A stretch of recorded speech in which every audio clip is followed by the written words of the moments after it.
जब आपने ये स्टार्ट करा था तो आपको ये लगा था कि ये सेक्टर बहुत ज़्यादा स्केलेबल है? फर्स्ट थिंग जो आपके दिमाग में आता है वो है कि इट्स अ पैशन। जो नहीं था उसको करना इज द डेल्टा जिसमें कोई भी बिजनेस चालू हो सकता है, राइट? ट्रेडिशनल जो एमएसएमईज हैं जिनको बहुत टाइम से उनका बस एक थिंकिंग है कि हम इस सेक्टर में जाते हैं उस सेक्टर में जाते हैं, तो उनको आप कैसे पुश देना चाहेंगे? एमएसएमई अगर जो एग्जिस्टिंग एमएसएमईज है तो उनको तो मैं ये एडवाइस करूंगा कि अगर आपका जो कोर बिजनेस उसमें आप बैकवर्ड इंटीग्रेशन या फॉरवर्ड इंटीग्रेशन पहले करो। बात करें एमएसएमई सेक्टर में तो सबसे ज्यादा बड़ी अपॉर्चुनिटी किस वेस्ट स्ट्रीम में, लाइक प्लास्टिक, ई वेस्ट या फिर food waste? Every waste stream today in India is a gold mine. Mostly entrepreneurs जो होते हैं वो मतलब उनको कहाँ दिक्कत आती है इस सेक्टर में? एक तो है कि ये इनफॉर्मल सेक्टर बहुत ज्यादा है ये industry.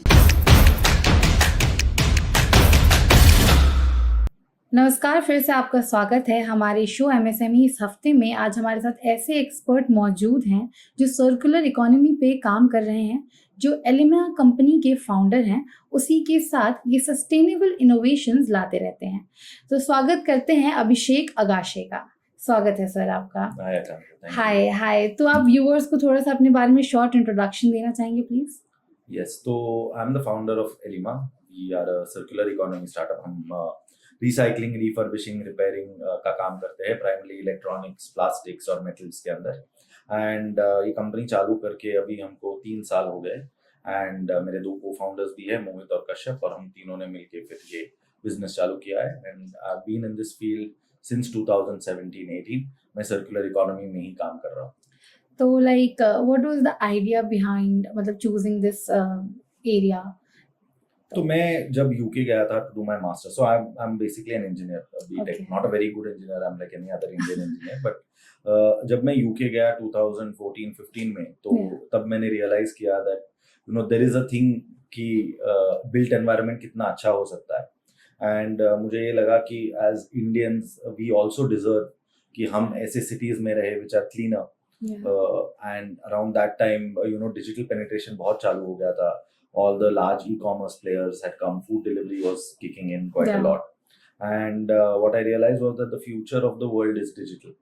And while any other person would have thought of building an app, मैंने सोचा कि यार ये इतना डिजिटल जो हम कंज्यूम कर रहे हैं, उसको कंज्यूम करने के लिए जो एसेट्स है Yeah. या जो गैजेट्स है, उनका क्या होगा at the end of life, because they are full of very valuable resources. Yeah. And वहाँ से वो सीड किक इन हुआ। एंड वहाँ से फिर मेरा जर्नी चालू हुआ। फिर मैं इंडिया आया वापस। तो इंडिया आके मैंने फिर इसके बारे में रिसर्च करना चालू किया, set up a few companies, experimented a lot. बहुत डिफरेंट वेस्ट स्ट्रीम्स में हमने काम किया। Yeah. एंड फाइनली अभी ये कल्मिनेट होके now we are more into refining of electronics, plastics, metals at Elima. जब आपने ये स्टार्ट करा था तो आपको ये लगा था कि ये सेक्टर बहुत ज़्यादा स्केलेबल है या फिर इसमें इसको और ज़्यादा फ्लरिश कर सकते हैं, तो आपका इस पे मतलब क्या मोटिवेशन थी to come into this sector?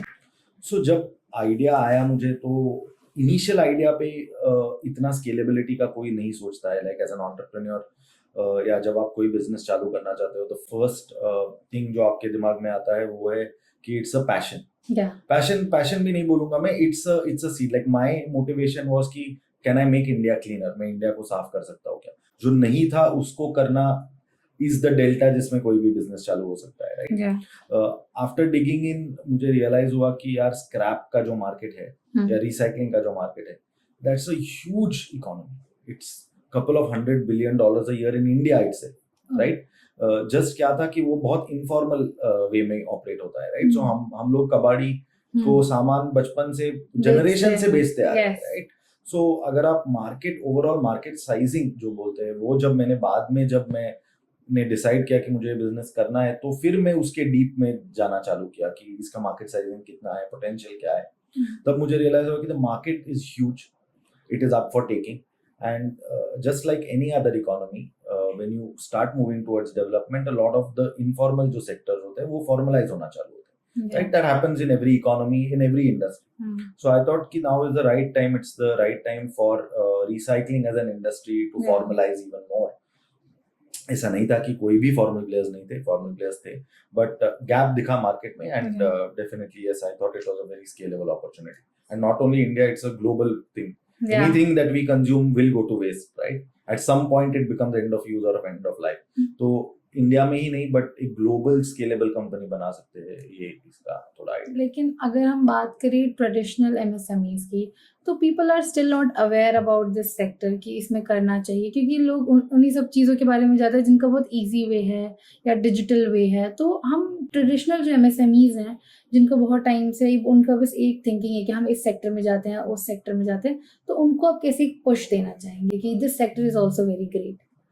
So see MSME, अगर जो एग्जिस्टिंग एमएसएमईज है तो उनको तो मैं ये एडवाइस करूंगा कि अगर आपका जो कोर बिजनेस है उसमें आप बैकवर्ड इंटीग्रेशन या फॉरवर्ड इंटीग्रेशन पहले करो, because you already know the game. आपको एक नए इंडस्ट्री में जाके पूरा जीरो से सीखना is a huge learning curve, right? और आज के दिन में कैसा है कि the competition landscape is very fast, it's not very traditional today. Entrepreneurship is easy here then what it was earlier, right? So more people are taking it up.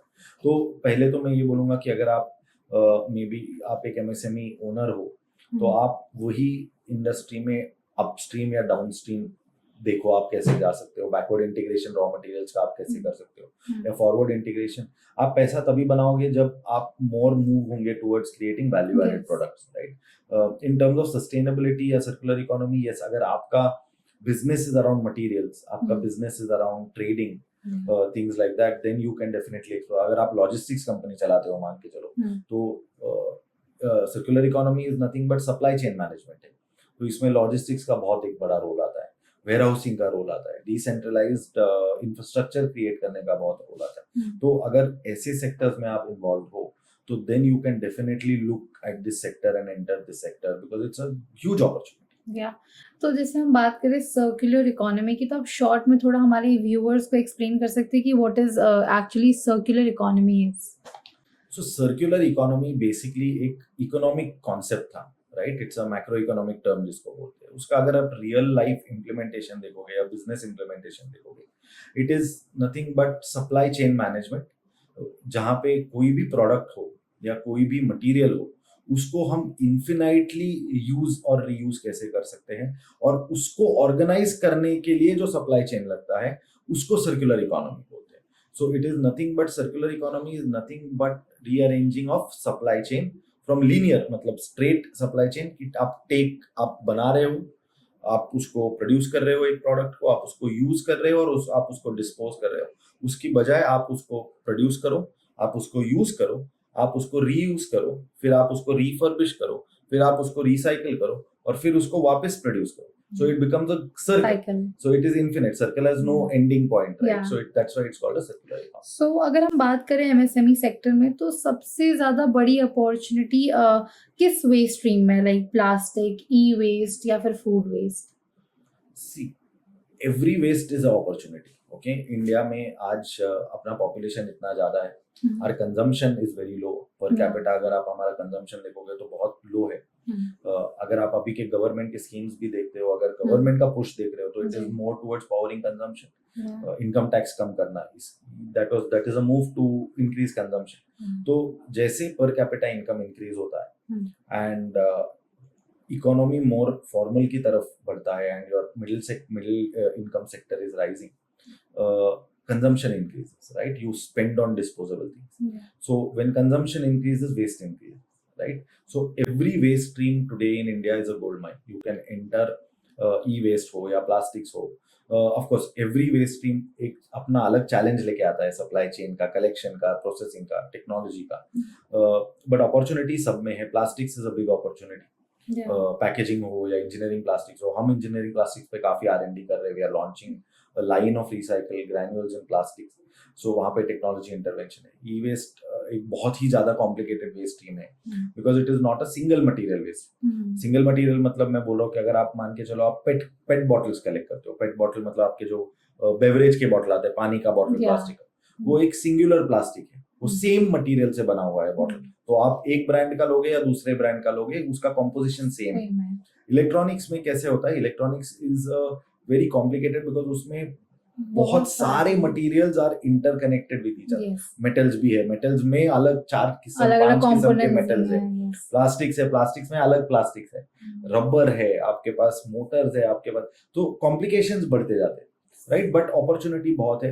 हाँ, food waste is एक चीज मैं बोलूंगा कि food waste वही लोग chase करे जो टेक्नोलॉजिकली इंक्लाइंड है, जो बायोगैस, मीथेनेशन, इसमें ज्यादा R&D करके कुछ टेक्नोलॉजी बना सकते हैं, तो उसमें जाना बेटर है, because food waste is primarily difficult vertical to crack because it Yes. is more of solid waste and it is like any other perishable. It's Yeah. very difficult to manage. But हाँ, अभी बहुत से startups हैं जिन्होंने ये crack किया है and they are doing very very well. और अभी जो गवर्नमेंट के स्कीम आए हैं, कंप्रेस्ड बायोगैस स्कीम्स आए हैं, बायोमिथेनेशन के स्कीम्स आए हैं, they are giving a huge push to waste to energy, bio waste के लिए। एंड अगर आप एक MSME हो तो ये बहुत ही अच्छा है कि अगर आप डिसेंट्रलाइज बायोगैस सिस्टम्स बना सकते हो, जो आप होटल्स में, घरों में इंस्टॉल करवा सकते हो at a good price point, तो उसमें एक पेबैक पीरियड भी आ जाता है। और अपॉर्चुनिटी इतनी बड़ी है कि आज आप रिलायंस देखो, अदानी देखो, सब लोग बायो एनर्जी में घुस रहे हैं। Everybody is getting into biomethanation, so it's a very good field. So waste management in general is a good field for MSMEs। अगर मैं बात करूं MSME सेक्टर में, तो लोगों के लिए R&D करना बहुत ही मुश्किल होता है, बिजनेस ओनर्स के लिए R&D करना बहुत मुश्किल होता है। तो आपने इस चैलेंज को कैसे टैकल करा? What are the obstacles come into your life and how you just moved on with that? So R&D is करना एक बड़े कंपनी के लिए भी मुश्किल होता है, राइट, बिकॉज एक तो आपको R&D किस में करना है ये आपको पता होना चाहिए। सेकंड, अगर आपका पूरा थीसिस बिजनेस चालू करने का, स्टार्टअप चालू करने का ये है कि मैं ऐसा कुछ रिसर्च बेस्ड या टेक्नोलॉजिकल इनोवेशन बेस्ड कुछ करूंगा, कि मैं बायोटेक में, जैसे मैं कह रहा था, बायोटेक में आप कुछ रिसर्च कर रहे हो, कैंसर ड्रग्स पे कुछ रिसर्च कर रहे हो, या आप मटेरियल साइंस में कुछ रिसर्च कर रहे हो, तो देन आपको ये देखना चाहिए कि आप कहीं से वो फंडिंग अगर आप ला सको, क्योंकि रिसर्च एक आदमी नहीं कर सकता, right, you need a team, you need a setup, आपको लैब चाहिए, आपको बहुत कुछ चीजें चाहिए। तो अगर आपका आइडिया इतना इनोवेटिव है, तो और आपको एक बड़ी कंपनी R&D के बेसिस पे बनानी है, तो आपको इधर गवर्नमेंट या प्राइवेट ग्रांट्स के लिए अप्लाई करना चाहिए, या फिर आपको फंडिंग के लिए जाना चाहिए। सो टिपिकली वेंचर जो फंडिंग है, दैट बैक्स डिसरप्टिव आइडिया, और अगर आप इनोवेशन ड्रिवन कंपनीज बनाना चाहते हो तो आपको वो रूट लेना चाहिए, या आपके पास गवर्नमेंट फंडिंग्स भी अवेलेबल है। अगर आप कॉलेज में हो तो कॉलेज के ही फंड्स अवेलेबल होते हैं। देयर आर लॉट ऑफ, आप एक बड़ी 2 व्हीलर कंपनी है which is a startup, right, Ather, उनको उनका पहला इन्वेस्टमेंट R&D करने के लिए उनके कॉलेज ने दिया था। IIT Madras is a share holder in that. तो आप आपके कॉलेजेस में, आजकल हर टेक्नोलॉजी कॉलेज में, PhD कॉलेजेस में, you get funding from the college. But when we talk about funding, लेकिन लोगों के लिए बहुत मुश्किल हो जाता है फंड्स वगैरह लेने के लिए। फंड रेजिंग अगर आप VC से कर रहे हो तो वो तो इम्पॉसिबल ही है, 1% सक्सेस रेट। बट अगर आप R&D बेस्ड कंपनी बनाना चाहते हो, तो you are already in that league where आप ऐसा एक डिसरप्शन लेके आओगे दुनिया में, जो आगे जाके when it becomes a business, it will be so scalable because it has such a large moat of that R&D. हमने कैसे उसको सॉल्व किया, मैं वो बता दूं। तो हमने भी पहले 2-2.5 साल कुछ भी R&D नहीं किया। पहले हमने हमारे बिजनेस में आइडेंटिफाई किया कि हमको R&D करना किस चीज में। जब हमने वो सॉर्ट आउट किया, तो we also didn't have funds to invest in R&D, तो we applied for a government grant. So अगर आप सर्कुलर इकोनॉमी की बात कर रहे हो, तो वो department of science and technology है, डिपार्टमेंट ऑफ माइंस है, उनके बहुत से ग्रांट के प्रोग्राम्स आते हैं। तो हमने IICT के साथ टाई अप किया, Indian institute of chemical technology CSIR के साथ टाई अप करके हमने एक जॉइंट प्रपोजल गवर्नमेंट को प्रेजेंट किया कि हमको ये एरिया में this is a big concern और हमको इसको सॉल्व करना है। और हमने फिर वो प्रोसेस करके गवर्नमेंट को हमारा प्लान भेजा, हमने पिच किया, हमने पूरा टेक्निकल उसमें क्वालिफिकेशन दिया, and after that we received a grant for that. So ये भी पॉसिबल है कि आपको गवर्नमेंट की तरफ से, स्टेट गवर्नमेंट हो या सेंट्रल गवर्नमेंट हो, आपको ग्रांट मिलने का चांस है, प्रोवाइडेड कि आपका आइडिया इनोवेटिव और नॉवेल होना चाहिए। अगर आप वही R&D कर रहे हो जो और 100 लोग कर रहे हैं, तो तब तो बहुत मुश्किल होता है कहीं से भी फंड्स लेके आना। बट R&D के लिए यस, इधर आप अपने बैलेंस शीट से उसको फंड करो कि हर साल मैं 1% 2% जो भी आपका बजट है वो मैं निकाल के R&D में इन्वेस्ट करूंगा या करूंगी, या फिर आप ग्रांट्स के लिए। तो लाइक आपको क्या लगता है, सस्टेनेबिलिटी एक प्रॉफिटेबल बिजनेस है? लाइक इसमें प्रॉफिट का कितना चांसेस होता है? कोई भी बिजनेस में अगर आप ढंग से उसको करो, अगर आप उसको समझो, आप डीप में जाओ, तो inherently it is profitable, right. If it is not profitable, फिर वो बिजनेस करने में सेंस ही नहीं। हम लोगों ने आज तक कोई फंडिंग, एक्सटर्नल फंडिंग रेज नहीं की है, and we have been profitable since our first quarter itself, right? तो अगर आप प्रॉफिटेबिलिटी पे फोकस करना चाहते हो तो आपको आपके कॉस्ट पे बहुत ज्यादा फोकस रखना पड़ेगा. आप you can not have a dream of scaling big without raising fund and staying profitable, right? So we आपको चूज करना पड़ेगा. हमने चूज किया हमारा एक डिसीजन हमने लिया कि हम अभी एक्सटर्नल फंड्स नहीं रेज करेंगे. तो जब हमने वो डिसीजन लिया तो then we had no other option but to be profitable, to fund our business and to survive, right? But this is quite very difficult. It is very difficult, but see, profitability initial years में तो एक ही चीज से आते हैं कि founder कितना sacrifice करने के लिए रेडी है. अगर आप ये चाहते हो कि आप 50 लाख रुपए की सैलरी लो और आप बड़ी गाड़ी लो and you're going to divert your profits to that, then it's going to be a big problem. So it is a lot about sacrifice, and not only the founders, हमारी टीम भी when they joined us at zero hikes. Some people took salary cuts to join the company. So sacrifice is from the team, from the employees, and then but there has to be a clear path कि we are going to achieve this. और वो आप करेंगे capital judiciously आप manage करेंगे. आपके working capital cycles आपको देखने पड़ेंगे. Revenue is not equal to cash flow is the king, right? आपको पेपर पे दिखेगा कि मैंने इतने का बिल किया है, बट आपके रिसीवेबल्स अगर ज्यादा है तो आपका कैश फ्लो का प्रॉब्लम होगा. आप कैश फ्लो का प्रॉब्लम करोगे तो आपको डेट लेना पड़ेगा. आप ज्यादा डेट लोगे तो it's a vicious cycle. So your receivables, your collection, your output, your cost, everything has. Market आपके कंट्रोल में नहीं है, प्रोडक्ट आपके कंट्रोल में है. The only thing that as a business owner that you have in your control is your cost and you can control. So like जैसे आपको इतने सालों का एक्सपीरियंस है, तो मोस्टली एंटरप्रेन्योर जो होते हैं वो कहाँ, मतलब उनको कहाँ दिक्कत आती है इस सेक्टर में, कि आपको पर्सनली कहाँ पे सबसे ज्यादा मेन प्रॉब्लम आई थी? एक तो है कि ये इनफॉर्मल सेक्टर बहुत ज्यादा है ये इंडस्ट्री. सेकंड इज द लोगों का परसेप्शन अभी तक about waste management hasn't changed. So when you are trying to educate a population to start a business, it is very difficult. And that is why you need a lot of people trying to get into this sector also, because अगर मैं अकेला जाके awareness कर रहा हूँ तो मेरा cost of marketing बहुत हाई है. तो जितना ज्यादा लोग आएंगे उतना बेटर है, मार्केट ह्यूज है. But yes, in competing with informal sector today still is our largest challenge. हम लोग उनके रेट्स मैच नहीं कर पाते because the way they do business, compliance उनका जो होता है, हमारा जो कंप्लायंस होता है वो बहुत अलग है. गवर्नमेंट ने, हम ऑथराइज्ड है by central pollution control board, state pollution control board. तो हमें एक मैंडेट फॉलो करना पड़ता है about whether it is how we run our factory. हमारे पोल्यूशन कंट्रोल इक्विपमेंट्स कैसे होने चाहिए. Labour laws we are applicable, minimum wage we have to give, ESI, PF, these things. The same thing is not applicable to the informal sector. So today also that is our biggest challenge. So मैं कहूँगा informal sector और लोगों का perception change करना is the biggest challenge in green business. तो like आप काफी साल बाहर की कंट्री में रहे हैं, तो लाइक वहाँ के लोगों में और यहाँ के लोगों में क्या ऐसे डिफरेंसेस हैं जिसकी वजह से अभी भी हम लैग करते हैं इन सेक्टर में? See, first है कि वहाँ का population बहुत कम है, right? Second thing is कि वो from decades and decades they have been following a certain process which is penalized if they don't do it. अभी मैं जब यूके में था, हमारे पास 3 बिन्स थे. एक में ड्राई वेस्ट, एक में गार्डन वेस्ट, एक में फूड वेस्ट. अगर आपने फूड वेस्ट गार्डन वेस्ट के इसमें डाल दिया, फूड वेस्ट ड्राई वेस्ट के इसमें डाल, तो पेनल्टी लगाते थे. So there is a monetary penalty that comes into picture, right? But आप ये स्केल पे कैसे करोगे? वहाँ पे the per capita income is also higher, so everybody is living in good houses. They have access to that kind of infrastructure. So अपना challenge और उनका चैलेंज बहुत ही अलग है.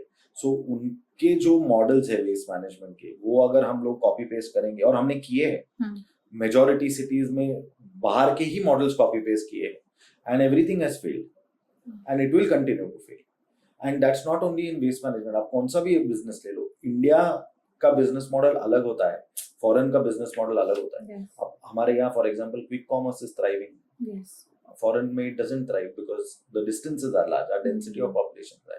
तो we have to come up with innovative business models where we are able to target it for India. तो वो उसी पे अभी हम लोग भी काम कर रहे हैं कि हम India focused at least tier 1 a small part of tier 1 में ये कैसे? लेकिन लोग खुद ही मतलब इतने ज्यादा अवेयर नहीं होते इस चीज को लेकर के। अगर हम बात करें सस्टेनेबिलिटी को, people are not much aware. जैसे आपने बताया कि बिन्स वहाँ पे अलग अलग हैं, अगर यहाँ पे भी हम अलग अलग करते हैं, लोग अभी भी बाहर फेंक देते हैं चीजें, तो they are not really aware about the fact कि उनको कैसे करना है। पर इंडिया में एक चीज है ना, सी हम लोग अभी भी we are still developing. Our primary focus today is what? Is earning a livelihood. Yes. Today we are sitting in a nice AC Yeah. office and talking about this, but Yeah. आप बाहर जाओगे तो जो मजदूर है उसको तो पहले रोटी है, उसके बाद सस्टेनेबल, उसके लिए क्या है sustainability, right? So sustainability is not cannot be कि आप बाहर से info, it cannot be a hippie movement anymore. जो प्रोडक्ट्स आप बना रहे हो वही अगर सस्टेनेबल है, आप एक एग्जांपल ले लो, आपने किसी को भी न्यूज़पेपर या टेक्स्ट बुक डस्टबिन में फेंकते हुए देखा है? ऑब्वियसली वो जो कूड़ा जो देते हैं हम लोग, लाइक जैसे पूरा सेमेस्टर एग्जाम खत्म हो गया, पर वो डस्टबिन नहीं होता, डस्ट ना वो आप बेचते हैं। yes, आप एक स्पेसिफिक कॉर्नर में घर के कबर्ड के नीचे वो रखोगे और फिर एंड में व्हाई इज दैट? और आप न्यूज़पेपर फिर क्यों रखते हो साइड में और प्लास्टिक का बॉटल क्यों फेंक देते हो dustbin? It's a perceived value, and the value denotion is not based on the money. Yeah. It is based on that knowledge is Goddess Saraswati.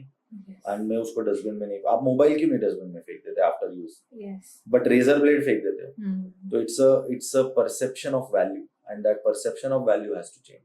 या आप डस्टबिन में भी डालो, इट्स नॉट द प्रॉब्लम कि आप डस्टबिन में डाल रहे हो, आप डस्टबिन में डाल दो, वो डस्टबिन के बाद क्या हो रहा है वो प्रोसेस हमको सेट करना है।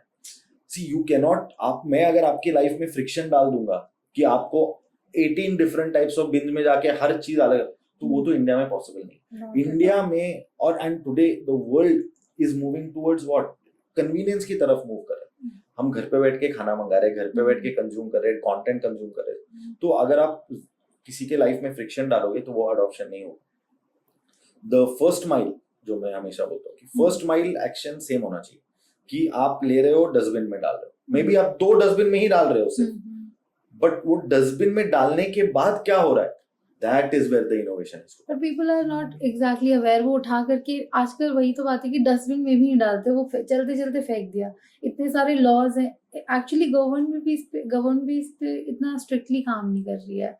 गवर्नमेंट के पास उतने बजट्स भी नहीं है ना। See today most of the municipal corporation जो है they are strapped for cash, budgets नहीं है, तो वो किस पे काम? आपके इधर अगर पानी नहीं आएगा तो भी आप चिल्लाओगे, इलेक्ट्रिसिटी नहीं आएगा तो भी आप चिल्लाओगे, आपका कूड़ा रोज नहीं उठा के लेके जाएंगे तो भी आप चिल्लाओगे। So that is not the answer. The answer is that वो जो आप डस्टबिन में डाले हो या रास्ते पे आप तो फेंक रहे हो, वो तो गलत बात है, फिर डस्टबिन लगा देने चाहिए, मान के चलो we have to innovate psychologically somewhere, but उसमें ही इतना वैल्यू है वो डस्टबिन में कि it itself is a profitable business. तो और हो रहा है, बस इनफॉर्मली हो रहा है। नेक्स्ट क्वेश्चन इज, क्या सर्कुलर इकोनॉमी के मॉडल में एमएसएमई का जो जॉब क्रिएटर मतलब बनाया जा सकता है इस सेक्टर में? Is it possible job creation? So I think in the next 10 years a lot of jobs are going to move towards the green economy only. अगर आप आज भी देखो तो higher entry level jobs in IT especially and things like that will not exist after 10 years because you have a lot of development in AI, machine learning, things like that. Green sector जो है और waste management specifically बहुत ही decentralized kind of model पे भी चल सकता है। It's a decentralized centralized model. So इसमें opportunities to create employment and skilled and semi-skilled employment बहुत ज़्यादा है। तो आज भी अगर आप देखो तो waste management as a sector में nearly 1 to 1.5% of our population is engaged in that. अगर आप रोड से जो वेस्ट उठाते हैं, कॉर्पोरेशन में जो लोग काम करते हैं, एग्रीगेटर्स के पास काम करते हैं, फॉर्मल कंपनी में काम करते हैं, the need for employment is increasing. अभी हमारा ही प्लांट ले लो, हमको लोग नहीं मिल रहे काम करने, so there is a huge opportunity.